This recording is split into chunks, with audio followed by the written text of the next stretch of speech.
Good afternoon everyone. कल हमने पढ़ाया था अध्यारोपण का सिद्धांत और आज का टॉपिक है हमारा विद्युत क्षेत्र, इलेक्ट्रिक फील्ड। विद्युत क्षेत्र होता क्या है? किसी आवेश के परिवेश में वह क्षेत्र जहाँ कोई दूसरा आवेश विद्युत बल का अनुभव करता है, विद्युत क्षेत्र कहलाता है। माना कि यह एक विद्युत क्षेत्र है जिसमें एक आवेश है, ये आवेश प्लस मान लिया। यदि यहाँ पर कोई और प्लस का आवेश इस क्षेत्र में दूसरा रख दिया जाता है तो इन दोनों के बीच प्रतिकर्षण बल कार्य करेगा। और यदि इसी एरिया में कोई दूसरा आवेश माइनस रखा जाता है, यानी माइनस का दूसरा आवेश हो इसी एरिया में कहीं भी रखा जाए तो इन दोनों के बीच आकर्षण बल कार्य करेगा, क्योंकि ये प्लस का माना हमने।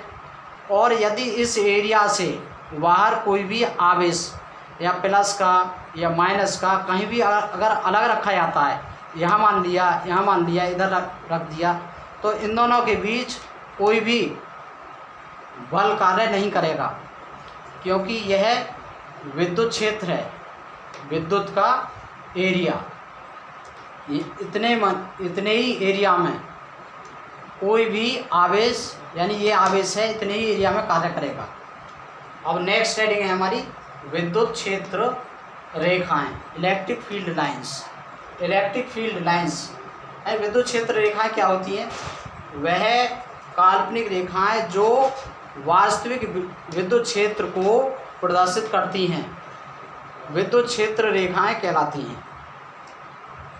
इसे समझते हैं नोट, मतलब ध्यान दीजिए, विद्युत क्षेत्र रेखा के किसी बिंदु पर स्पर्श रेखा उस बिंदु पर विद्युत क्षेत्र की दिशा को प्रदर्शित करती है।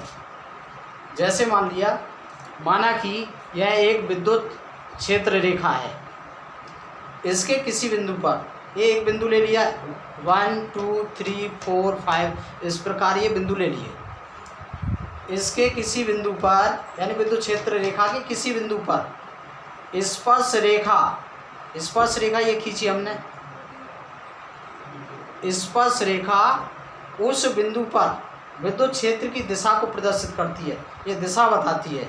इसी प्रकार ये स्पर्श रेखा इस बिंदु पर खींची तो ये भी एक दिशा को प्रदर्शित करती है इधर की साइड। इसी प्रकार ये भी स्पर्श रेखा इस बिंदु पर स्पर्श रेखा इसकी दिशा को प्रदर्शित करती है। इसी प्रकार ये और इसी प्रकार ये।